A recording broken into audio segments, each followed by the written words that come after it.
Hi, my name is Andrés Taboada. I'm your local foreigner, and this episode took me almost 10 years to make. Inmigrante, expatriado, peruano vivo americano, y de aquí ni a un expatriado, sino mejor en él. Who's here and in his own land? Today's guest local foreigner is Patricio Amerena. He's a musician, a composer, an artist in every sense of the word, a painter, a filmmaker, animator, graphic designer, VFX artist, sound designer. I mean, the man can do it all, and he has. He's one of my closest friends and my biggest collaborator. I first met Patricio at an open mic in Burbank, California. We sat at the bar. I was right next to him, and I thought he was American, so I just talked to him in English. He's actually from Mexico City, but to this day, we actually speak to each other for the most part in English. The first time we worked together was on August 24th, 2016. He needed me to do some voiceover for this animated short film he was working on, and I wanted to interview him for this show I had in mind. This show. Back then it had a completely different name, but the idea was the same. So this episode right here with Patricio is actually the first ever recorded episode of Local Foreigner. So let's go back to 2016 to meet my friend, my brother in post-production, Patricio Amerena. Oye, ay, ¿ya pasó el parking? ¿El street sweeping ya pasó o no? Yeah. So usted es tan macabro. Why is it a scary elevator? Dude, this is all the shit. Okay. Damn, whoa! Weird.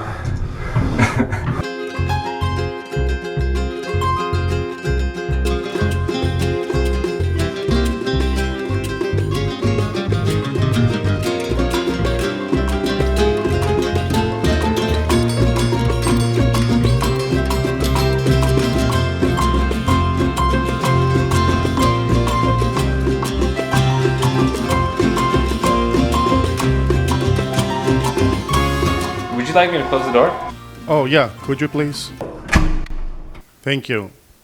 Just so we're all on the same page, could you please let us know where you are, or rather when you are, to this date, and when do you have to go back to Mexico? Oh, today's date is August 24th, 2016, and I have to leave, and I have to be out of here by September 14th, 2016. So I don't have much time. That's why I'm crunching it. I'm just trying to get it all done. Normally I would tell you, I hope everything works out, but I'm talking to you from the future. I'm in 2025, and I actually know exactly how everything turns out. And we'll get to that later.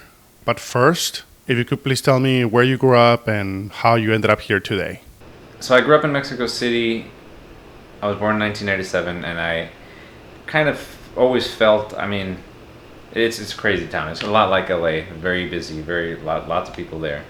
And I found out about this summer camp in Michigan, and I went, and it was amazing. It was just like this was a place where I felt that the arts were welcome, that the arts were, and I've always been an artist. I was painting watercolors and selling them, and in like this, in the street, and basically it took a long time for me to really know that I was into music as well, but I kind of covered a lot of things, and I had a band back in Mexico, and a lot of things were going really well, but it felt like it was discouraged by society. A lot of kind of my artistic impulses were met with skepticism, and just sort of like a general feeling of you're gonna starve to death if you're an artist, if you can't do this, you shouldn't do that, you should be a lawyer, you should be a engineer or something else, and none of those things appealed to me. So when I found out about this summer camp, I went, and it was like my mind was just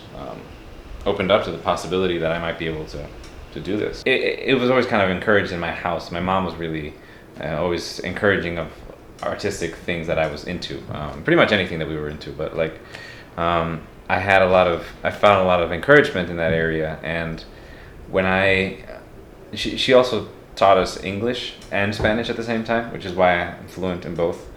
My cousins came over they lived in Miami, so they would come every other summer, and we would learn kind of. Why was your mom fluent in English?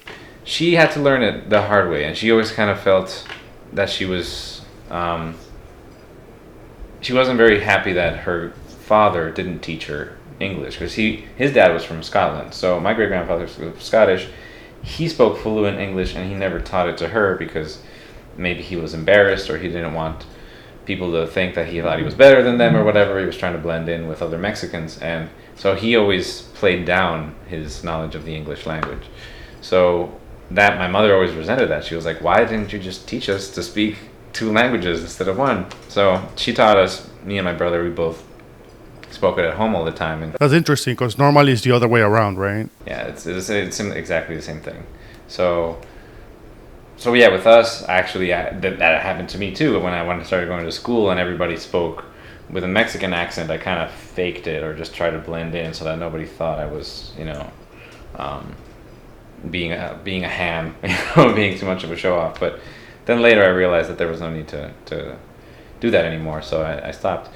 And yeah, when I found out about this place in Michigan, when there was a summer camp, and it was an arts camp, and it was the first time that I had like left for like. How old were you?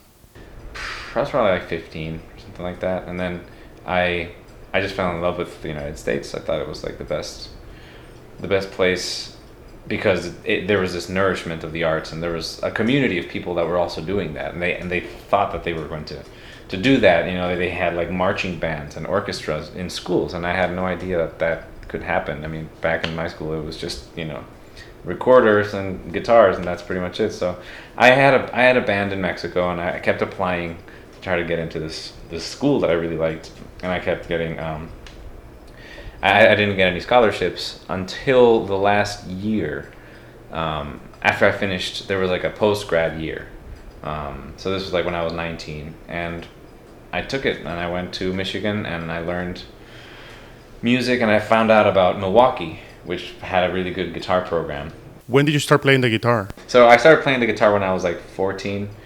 I kind of left drawing on the wayside. I was drawing superheroes and stuff, and for some reason I just kind of hit a wall, and I wasn't really getting better. So I decided that music was way more fun, and I had like a lot of energy that I would put into that, and I started a band, and a lot of really fun things happened after that. So I kind of left drawing on the wayside, and when I went over to when I finished high school and I went over to Michigan, and then I ended up getting a scholarship to go to Milwaukee to study classical guitar. And I'd never wanted to play classical music, but I knew that was going to get me in to like a really cool university where there was all these other things that I could study. So while I was studying classical guitar, that's when I took my first animation class, and I was like became obsessed with that, and I really liked creating things, and I started to gravitate more towards narrative forms of art. I started a different band called the Fresh Start Collective, which was a very popular band in Milwaukee it was like hip hop with a lot of rock influences. I played keyboards, and because I've been playing piano ever since I was a kid. My dad had piano, and we all had that growing up, and it was easy for me to kind of like play and like pick up the synthesizers and try to do that. So that was a lot of fun. We toured. We ended up getting on a van and traveling for a couple of weeks together. We went over to Seattle and all the way down to San Francisco and back to Milwaukee, and it was a lot of fun. I learned a lot. Unfortunately, by then I'd finished my undergrad. I knew that I didn't want to do classical guitar anymore, but I had gotten an OPT as a classical guitarist. What's an OPT? An OPT is a optional practical training. It's like a work permit, and you get it through a university that's trained you to do something so that you get to learn a skill and try to get a job so that you can get sponsored as an international. Why didn't you want to do music anymore? I don't know. I think I got a little disappointed with the industry and the way that what's popular was what I wanted or what I liked. And I didn't really have any music that I liked, actually. After a while, I just got... hip-hop was the only thing I was really interested in. And then after a while, I got tired of that, too. So I was like, well, nobody's really... The music that I like bands like Mr. Bungle or bands like Gentle Giant, things like that are interesting to me, nobody's heard of. And nobody's really cared about them when they were They weren't ever popular. When they were around, nobody cared about them. So it's weird that I like this... I kind of developed this...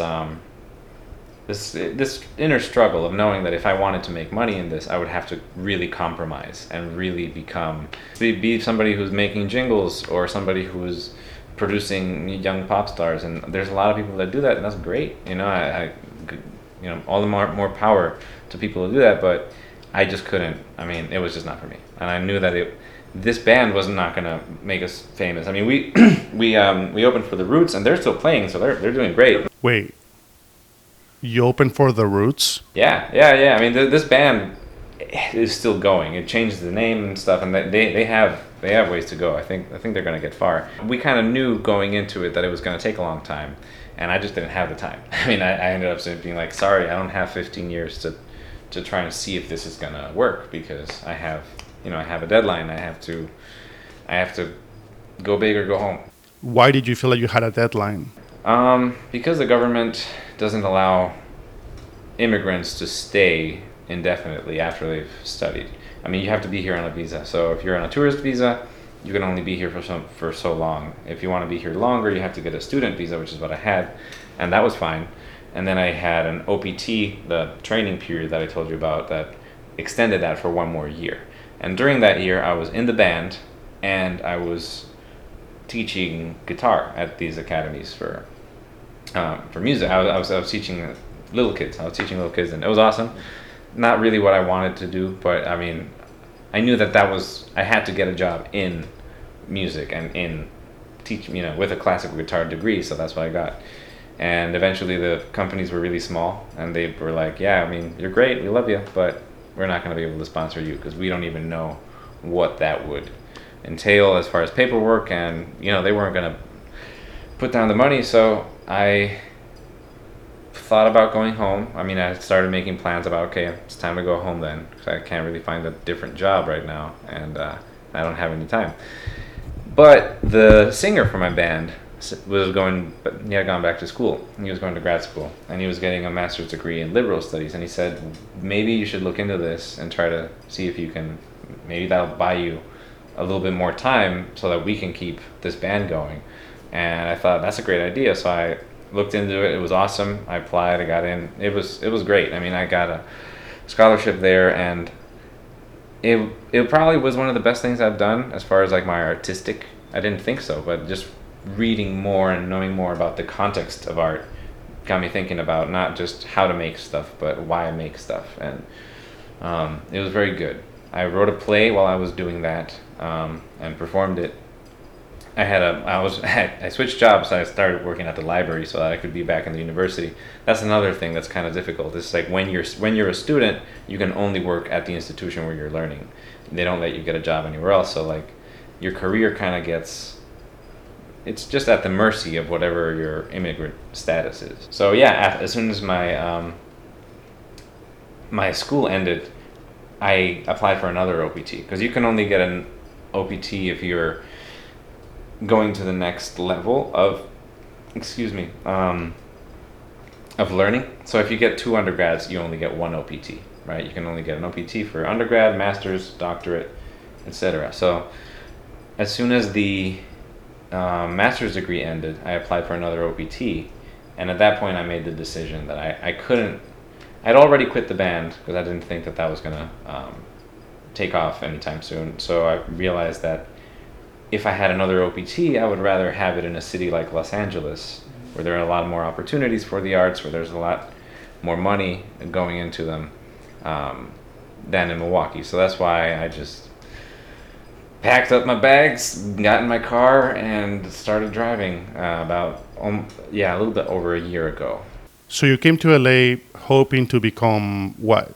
When I first decided to come to LA, I had already discovered things about myself that I wanted to explore more. So at some point, I knew that I wanted to, that I really liked theater, and that I really liked improv. And through that, I discovered stand-up comedy. So I'd been doing stand-up comedy kind of as a summer hobby for a couple of years. So when I decided to move out here, I said, well, let's make this fun. And I traced out a series of cities that I would drive through, and I would try to hit all the open mics on my way to Los Angeles. So that was a lot of fun. Where did you stop? I stopped in Madison, Wisconsin, Stopped in Minneapolis, Minnesota. Did comedy there. Then I stopped in Des Moines, Iowa, of all places. Did not do comedy there. Then I just drove across the country at that point because I was like, Nebraska, there's nothing to do here. I went through Wyoming and stuff. Where else did I go? I stopped at Salt Lake City, Utah. Did comedy there. That was awesome. Of all places, Salt Lake City was like really good. Then I went to Vegas, and that was awful. Like that was the worst night of comedy that you could imagine, but it gave me a lot of material for this project that I'm working on right now. It was like this heckler was just horrible from the moment I walked in. Not funny. And, you're right. I'm not funny. I mean, everything pretty much in the show will come from that night. That night was crazy. She was obnoxious, loud. She was talking. She had a horrible laugh. It was like it was a cackle laugh, and she was just like, her voice was like a megaphone. So as soon as I saw her, I actually was friendly to her, and then she was just kind of like dismissive and annoying, and she seemed nice, but she was kind of egocentric and narcissistic, and that carried out through the whole night. Every comedian, they were screaming at her. You've been talking all night, right, to everybody, insulting everyone here. She did not give a fuck. Go take a fucking nap, lady. Best road trip. But in any case, when I moved out here, I did a lot of things. I was just like, okay, I'm gonna try the acting thing. And just went over and like did like one audition, and I realized that I would never want to do that. Why would I ever want to do that ever? What was the audition for? Oh, it was one of those cattle calls type of thing, and they just, the lady gave me a piece of paper, and it said, she said, read this line to me, and I was like, okay, and I read it, and it was something inspirational. So I tried to put some like emotion into it, and it was something like the energy that we give to other people comes back to us, or something like that. And I tried to say it with confidence. And I looked up at her, and I thought she was going to give me notes or something, and she just said, "Well, isn't that very true, though?" And I was like, "What? Are you kidding me?" Okay, it was very strange. It was just one of those things where I just didn't know, and she ended up just giving me some advice on like my headshots, but I'm so glad that didn't pan out.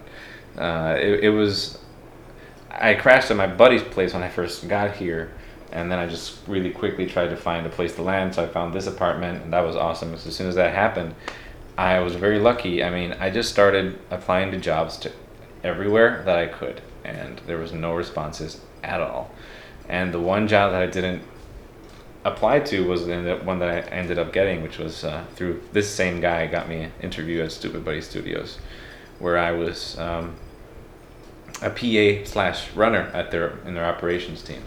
Now this studio is very special because they're the people who make Robot Chicken, and they make stop motion animation. Now I'd done 2D animation up to this point. I had done a lot of drawing and with the computer, kind of not flash animation, but more just like rotoscoping, so hand drawn, scanning everything, just painstakingly. Takes a long time, but it was a lot of fun too. And I had done little promos for the band and things, but everything had been in 2 dimensions. And now all of a sudden I was working in a studio where they were building puppets and they were making things in 3D, and I was just like absorbing everything and like learning as much as I could.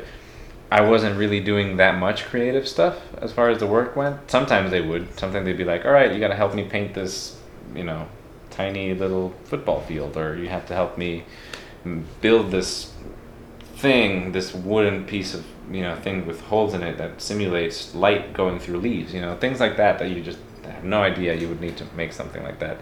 But yeah, slowly I was just starting to learn and just observing people and asking them. They were very nice, and they shared a lot of information with me. So as I was working there, I started in my own spare time to build the stage and to build all these things, and didn't really know what I was going to do with it.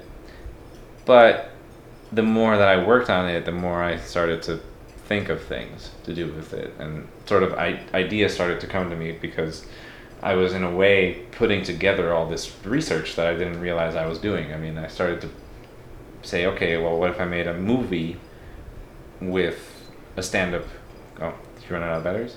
Sorry about that. I was dealing with 2016 technology back then. I think it was actually one of those small point-and-shoot cameras, Canon PowerShot or something. Anyway, you were telling me about your project. How did it come about?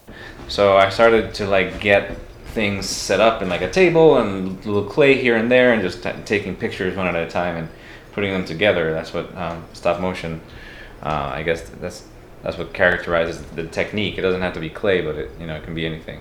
But this particular thing, I was kind of like exploring the materials and just kind of like to make tests, and I kept showing it to my friends, and my friend would just be like, "Oh, that looks really good. Do it again. Keep doing it. Keep working on it so that you get better at it." So I built some more puppets, and as I started to work in this Stupid Buddy, I started to learn how to build them better, how to build them properly. I was just kind of going with what the internet said or whatever books I was reading, but really there's a lot of industry sort of secrets that I started to learn by watching them do it, and I started to do it that way and started to get a lot better. And so I went through like several iterations of projects. There was a clown mime puppet project that I didn't really finish, but it was okay. I was just exploring how to move the puppets around in space without much of a story, and then one day it just kind of hit me. I don't know why or when this happened, but I realized that maybe I should make a stop motion animated open mic. So because I've been doing comedy for so long, and all these experiences in comedy were so interesting to me, because there was like, sure, we like to be entertained and we like to go see somebody perform and make us laugh because we think about our own lives and we think about whatever, we can relate to the comedian.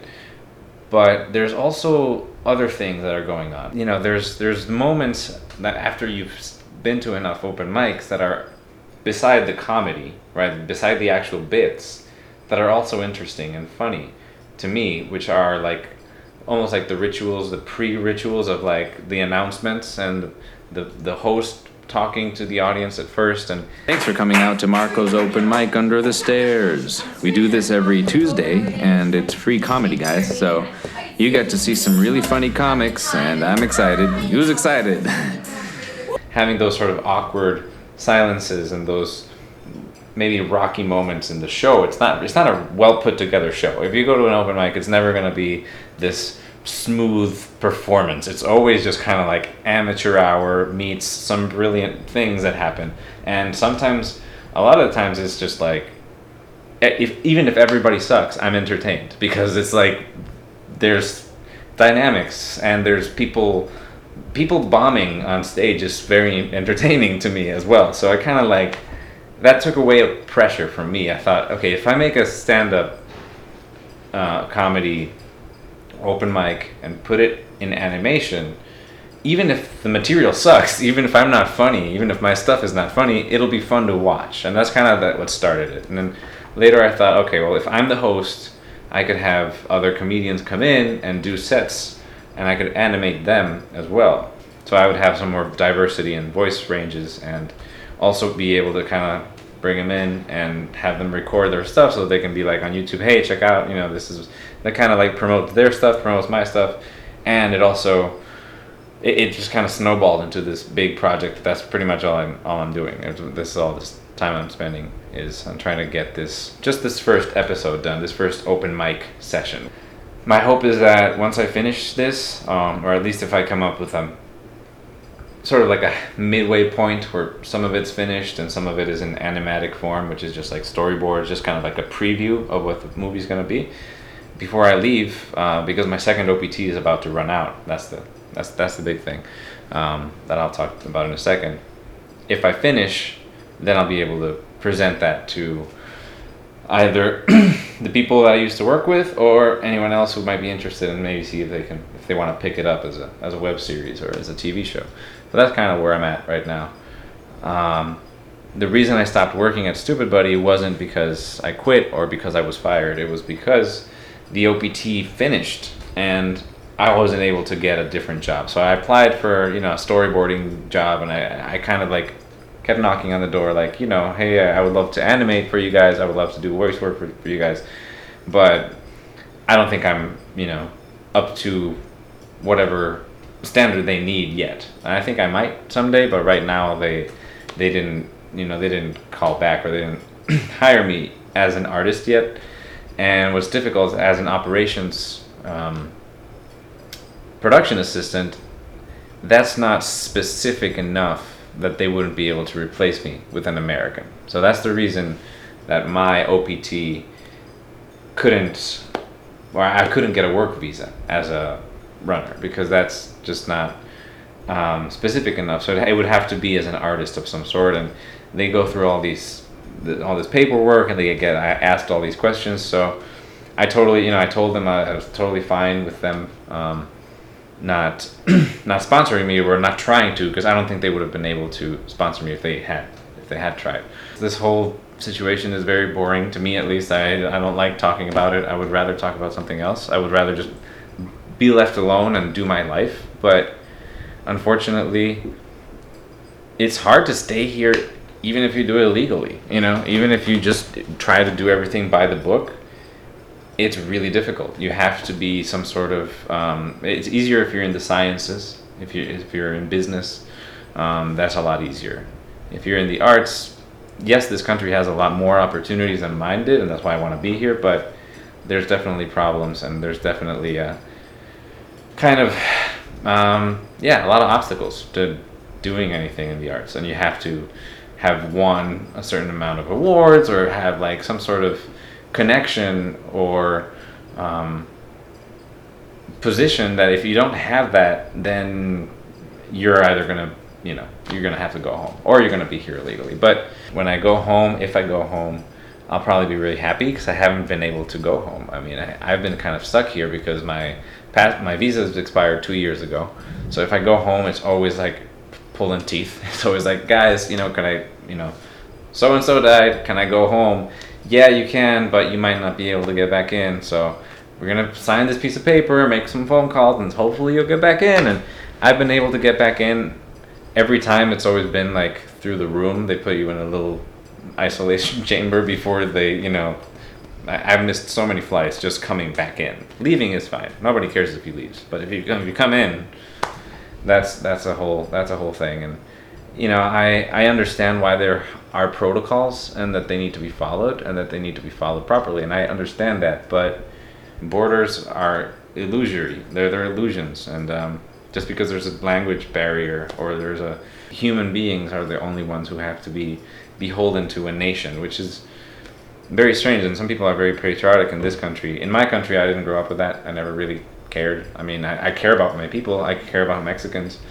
I never cared about Mexico as a unit of government and military, or whatever it is that people imagine it to be. I mean, it's just people. And I think I've had it really easy. It's been really, compared to what people who are trying to do it illegally, or who have, they've have to go back in violent, difficult ways. It sucks, because life is hard enough, trying to figure out what you want to do with your life, and how you're going to be happy, how you're going to make money. Sometimes people who make a lot of money end up saying, I'm miserable, I want to kill myself, I want to do something else. And they end up like trashing their careers. That's why I was just very intent head on from the very beginning to always be true to my nature and what I wanted to pursue. And that's been made very difficult by this sort of invisible boot that's been putting the the boot to the rubber on the brakes, is just putting the brakes on your career and your ability to actually do something. It's like, no, you always have to be thinking about this one thing, like you got to do it a certain way. And So outside of the airport, like in day-to-day life, do you think people treat you differently because of the way you look? Like, to me, you just look like a regular white guy. Of course. Yeah. I like to say that I get treated differently because of the way I don't look. And people will say things like, that's the first thing white people and Latinos and anybody, black people, anybody will just see me and they'll just say something like, "But you don't look Mexican," or "What? Like but I thought you were a gringo," you know? And it's like, what? Like, I understand that, but it's almost as if they're saying, "Oh, but you have no accent." Like, you know, imagine what would it be if you were to, you know, I almost want to agree with them and be like, yeah, well, thank God you can understand me. Otherwise, you'd have to make an effort. You know what I mean? Like, it's just like, why am I getting compliments for something that isn't? It's not a compliment, really. It's for free, at least for me. I didn't work for it. Like you know, you have that bit about. I don't know, man. I feel like an accent is kind of like a speech impediment you have to earn. You know, like it takes actually years to get the speech impediment and. Like, what is that about? But I'm bilingual, by the way. Why are you criticizing me? I didn't earn it. I just grew up, and I was very lucky. I was very lucky that I grew up in a household that encouraged creativity and learning and bilingual and multiculturalism. And I think I inherited that from my house, and I took it abroad with me. So I'm excited to go home, actually. I'm excited to bring that back and be like, hey, this is what I did. But if I go home, I want it to be on my terms. I want it to be something that I can say, okay, I know that I can move just freely like water from between these two places that I think of them as my home. Or like you said, I feel like wherever you end up is where home is. And that's why I never really got homesick, because I was always doing things. I don't miss people because I'm with the people that I'm with at that time, and I'm in the city that I'm in at that time. And I think Milwaukee was a great place to be, and Los Angeles is just slightly better for me, I think, as a person. I really get off the hustle and bustle of the big city, and I love that. And Mexico City is very similar. I think I'd be happy there too. So, I don't know, but I would like to be the person that makes those decisions, and sometimes you just can't. I think actually most of the times people can't. People make those decisions because life circumstances just kind of funnel you a certain way. I'm not that ambitious, really. I don't want to make millions of dollars. I just want to be able to make a living doing art, making things, and having fun, and being able to know that I'm where I am because I wanted to be there. So, that's it. And that was it. After we talked, I recorded my part for your animated short. I play a coyote stand-up comedian named Andrés Taboada. Then we went to get some food. I think it was Salvadorian food. And then I left. And a few weeks later, you left. Not because you wanted to, but because you had to. A year later, though, we actually reunited in Mexico City, and we went to visit the Teotihuacan pyramids. It wasn't just you and me. There were other people there, our significant others. They both happened to have the same birthday, by the way. Spoiler alert, things don't work out between us and them. Painful breakups, but we make it through. You finished your animated short and called it Marco's Open Mic. It's a wonderful, beautiful little short film. Even though it didn't become the TV show you were hoping for, it did help you get a job in an advertising agency, actually a very prestigious advertising agency in Mexico City. You wrote some songs for a commercial and you got nominated for it. I know you didn't want to write jingles. That was like not something you wanted to do, but you also wanted to make a living as an artist, and you did, and you do to this day. Now you work for a different company as a graphic designer. In December 2017, I did a comedy show in Miami, and you designed a poster for that show, and it was so cool. The show was called Escape from Miami, which I did with my friend Paul Gilmeos. That same month, I found out I was going to be a dad, so I stopped doing stand-up comedy to write my very first feature film called Alta California. This was a lifelong dream, and I was going for it. And you were nothing but encouraging from the very beginning. You actually read my very first draft, gave me feedback, and then out of nowhere, you offered to compose the musical score for it. At first, I thought you were just going to give me a couple songs or something like that, but then you said, no, I'm going to do the whole score. I couldn't believe it. I couldn't believe my little movie was going to have an original score composed entirely by you. We shot the movie in the summer of 2018. It took 2 weeks to film, but 5 years to edit. And that was a really hard time. Things just kept going wrong, but you were always there to step up and pick up the pieces. If something or someone didn't work out, you'd be like, yep, fuck it, I'll do it. And you did. Every single time. I sent you all the files electronically, and we talked every day for 5 years, either over the phone or on Zoom. Oh, Zoom. Yeah, not to freak you out, but in 2020, there's a global pandemic, and we all have to stay at home. And Zoom is this video conference software thing that everybody started using back then, and we still use to this day, even though the pandemic is over. So there's that. You became my producer. In a way, you had always been my producer, but it was time to make it official. You assembled the movie, you composed the music, you did VFX, you played the voice of the uncle over the phone. Carlitos, verga que no contestas, güey. You play every instrument, you sing every lyric.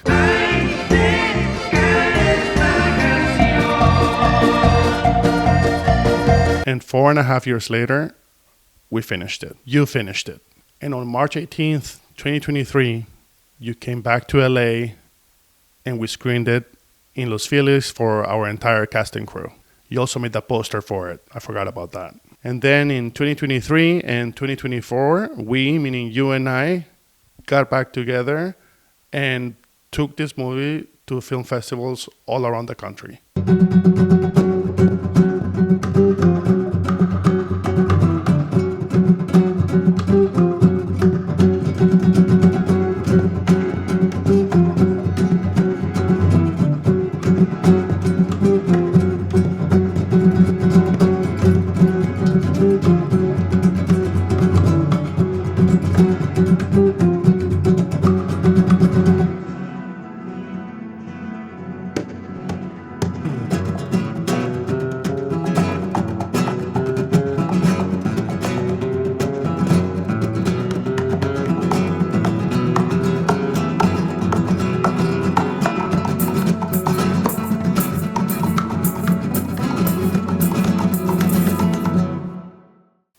The movie got nominated.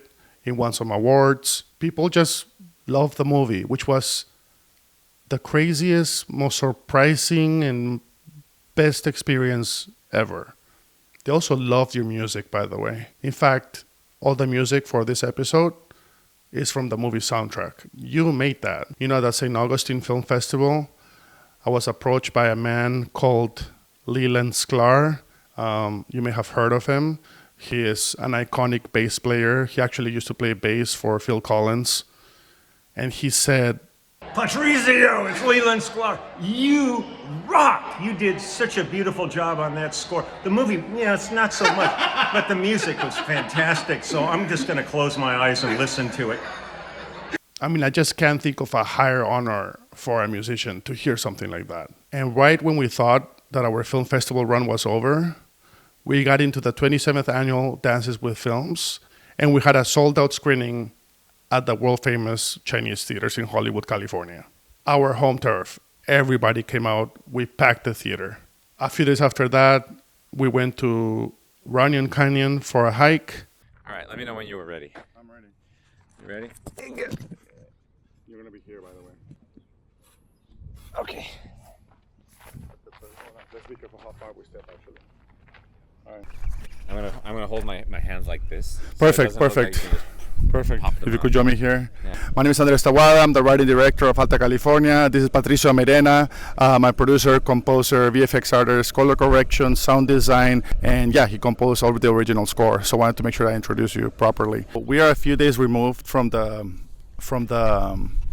West Coast premiere at Dances with Films, our home turf, and it was a packed house, a sold-out show. Just real quick, Patricio, how did you feel about that whole night? I can't believe it's been all these days. Just kind of processing it. Like we went on that interview and on. I'm having that blank. Mañana Latina. Patricio, hablemos de la música, ¿no? ¿Es largometraje, cortometraje? ¿Cómo fue tu participación con la música? Pues es un largometraje. Realmente nosotros empezamos pues nada más con un par de clips que me mandó Andrés, y yo tenía un poco de música que se la puse, y pues México es un país con una tradición musical muy rica y muy diversa, entonces traté de hacer lo más que pudiera, investigar para empaparme de diferentes influencias y tratar de pues crear un mundo para la película. That thing was awesome, and all of a sudden we were at the red carpet. And kind of the way this movie was, that it wasn't really a movie until I saw it in the movie theaters. Listening to the soundtrack in the car too, like it gave me, I started getting very emotional. It was beautiful. I've always, this is a part of an interview where I'm just going to talk about you, and you can respond if you want, if you're not too uncomfortable. I've always thought about the movie as our baby. I shot it, and then you came in post-production. So it was more like I was the mom, and I had this baby in my belly, and then I gave birth to it. But then you came in as a new stepdad, and you kind of helped me raise it and nourish it, and into adulthood. That's kind of like the way it was. But when it comes to this soundtrack, I feel like you're the mom, and I'm just like a fun uncle that comes every now and then and plays with it a little bit and gives you a few tips, and then I let you do your thing, and I just go away, and you kind of did this whole music album, and it's beautiful, and to listen to the whole thing as an album was just amazing. So yeah, thank you so much, and congratulations to you, man. You made an album. Thank you. Yeah, I never thought of it that way. Because that would be disturbing. Right, the whole baby thing, yeah, for sure. But I never thought that I never saw it as an album that could ever be released. You're right, it's like, it is definitely a collaboration. I feel like, yes, it's a solo album, but it's really, you were there the whole time to kind of guide it. And when you're making stuff for yourself, you can sometimes kind of go crazy and do whatever you want. But when you have a director that you're kind of like shooting arrows in the darkness, and he kind of guides them, it's kind of you're like my navigational system for that, So I really appreciate all the help you had with feedback for that, and trying to steer me in the right direction. I know that the song that's called I ended up having to give everything a title, because right. So the one that I ended up calling Riding Shotgun. Oh, riding shotgun to the beach. Memory that's got your name. Just meet me where the seagulls fly tonight. That song was a lot faster, and you told me, could we just slow it down? And that's what made it work. It was a little too energetic, it was a little too fast, all of a sudden turning it down to I think 135 BPM. I think it was like at 140 or something like that, and it was a little fast, it felt a little frantic. All of a sudden that made it feel like a chill surfer song. I think I sent you a document with the lyrics at one point, and you helped me kind of like do the lyrics. I hate lyrics. I hate writing lyrics. It's my worst. It's my least favorite part about making music is the lyrics. Whenever there's lyrics, I'm like, I feel lost. I feel like I never know what I'm doing. In this alternate world, what kind of music do the characters like to listen to? What kind of music is playing in the background when they're in this part of the story or whatever? And that kind of really helped the whole thing kind of feel real, and it made it feel like a cohesive product. And then once I got rid of all the, once I picked the songs and listened to them from beginning to end, I was like, the music sort of tells the story of the film. The film is it's an hour long, and the music is, I think, like 25 minutes or something like that. And there's some repeats, so most of the movie, I think, has music, some sort of music on it. So I think to me, it was a great opportunity. And I know that when you get these big Hollywood productions, you don't really get a chance to see that. Like I love Jurassic Park as much as anybody, but there's a scene where you hear a radio song, and it's like a popular song that John Williams didn't write that, you know what I mean? Yeah.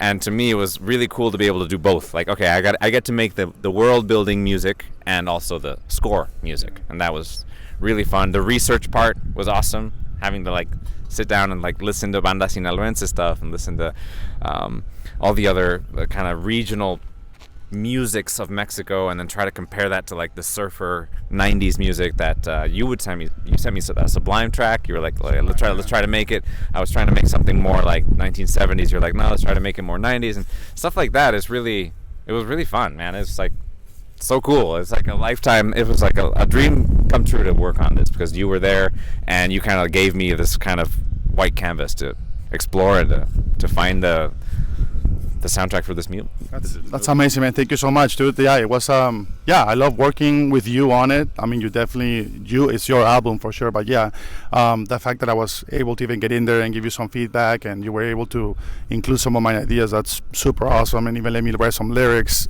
for that one song. Thank you so much, man. That was so fun, first of all. I remember when you first came in, I thought you were just going to make a couple of songs and give them to me, and that was going to be it. But you were like, no, I'm going to make you your whole score. And I was like, I can't believe a movie with my budget gets to have an original score. And I've said this before many times, but I will put our original score against anybody's. You know, I'm very modest about our movie, but when it comes to the score, I'm like, yeah, it's an amazing score, and I will put it against studio films. I don't care if I sound insane saying that. I strongly believe it. My favorite song is the one that actually starts in English as a kind of sublime 90s rock song or like beach reggae song, and then turns into the Mexican music when they cross the border. That's probably my favorite, just because I love the way you did that.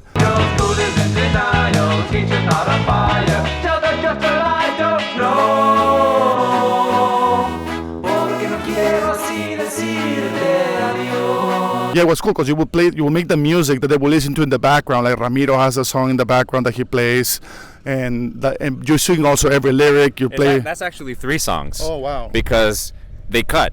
The scene starts one way, and then he goes to the bathroom, and when he comes back, it's another song, and then they cut to Austin doing something else, and then it comes back.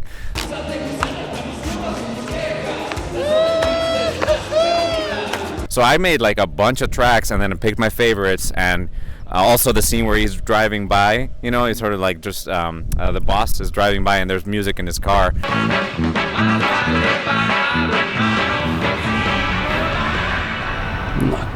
We went through like 5 or 6 versions of that until it was the right one, you know? So it was like, I don't know, it was just so fun to explore that. Yeah, do you have a favorite song? Oh, that's a good question. Man. I think the main theme is something I think that's the one I worked on the most. I mean, it's somewhere between Riding Shotgun and South of Rosarito. I gave that title because that was the original working title for the script.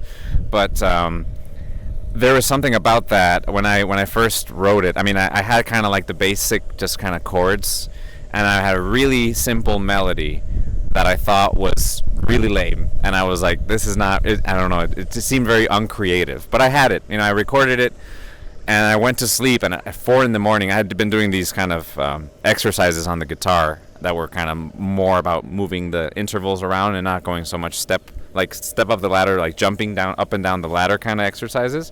So I had that in my head, and at 4 in the morning I just imagined the melody. It's a variation on the original melody, but I was like, okay, it's going to jump around more. Of course, if the melody jumps around more, it's going to be more interesting. And I just like went into my studio at 4 in the morning and just kind of recorded it so I wouldn't forget it. You can finally listen to this on Spotify. You can actually share it on social media, on your Instagram stories, on your reels. So yeah, please go ahead and do so. Support the movie by sharing Patricio's music. Is there anything you want to say? Anything else you want to say, Patricio? Yeah, I guess I would like to say that everybody who does music and who is a musician and a composer out there might find themselves wanting to be a part of the film world and make music for film. And at least that was my experience. I really wanted to do it. And I've had a couple opportunities come my way, and it doesn't always go the way you hope for, you know? This industry is really weird. Stuff happens that you don't plan for. There's a guy with a leaf blower over there, and then there's like, you know, people walking and talking over the interview, and you cannot control all the insanity that happens around you all the time because, you know, things are not always going to work out. You kind of learn how to become really sort of needy and wanting to be a part of it, and sometimes people can take advantage of that, and it's really, it creates a certain anxiety. I definitely had that when I started working with Andres. I was like, oh, I hope he doesn't hate the music. I hope he likes it. I hope I can do this, and I hope that the feedback he gives me can help us make this. And I always had that sort of lingering anxiety in my head because I had bad experiences before of not being able to be picked or not being able to do things and be a part of a movie. And I think really the biggest advice I can give people is to like surround yourself by real people and surround yourself by good people. Don't worry if you find somebody out there who is not going to be a right fit. It's not personal. Keep working, work your ass off, and do your best, and find somebody who's going to believe in you. Because that's the thing about Andres. I think that after a while I realized that, okay, Andres is not auditioning other people to try to take my place. He believes in me, and he can see that I'm dedicated to giving him a product that he can be happy with and that we can both be proud of. And at the end of the day, there's no ego. If you get notes, make your stuff better, and eventually you will get there. And again, for directors, believe in your musicians and trust them and love them. You know, like I feel like that's what I felt about Andres. He always trusted me, and he had my back essentially. So he gave me that freedom, but he also believed in me and have honest communication. I mean, at no point did I feel that I was going to be. After a while, I was able to relax and really get into the flow of things. So I guess that's what I would say. Oh yeah, man, thank you so much, dude. Likewise. No, I had full trust. I mean, you showed me that first sample of the songs and I couldn't believe it. I was like, I can't believe I get to work with a legit musician making an original score from scratch and the whole thing. So yeah, thank you so much, man, for doing this. And yeah, please check out Patricio's music, share it, and help us get the movie not only seen but also heard. Take care.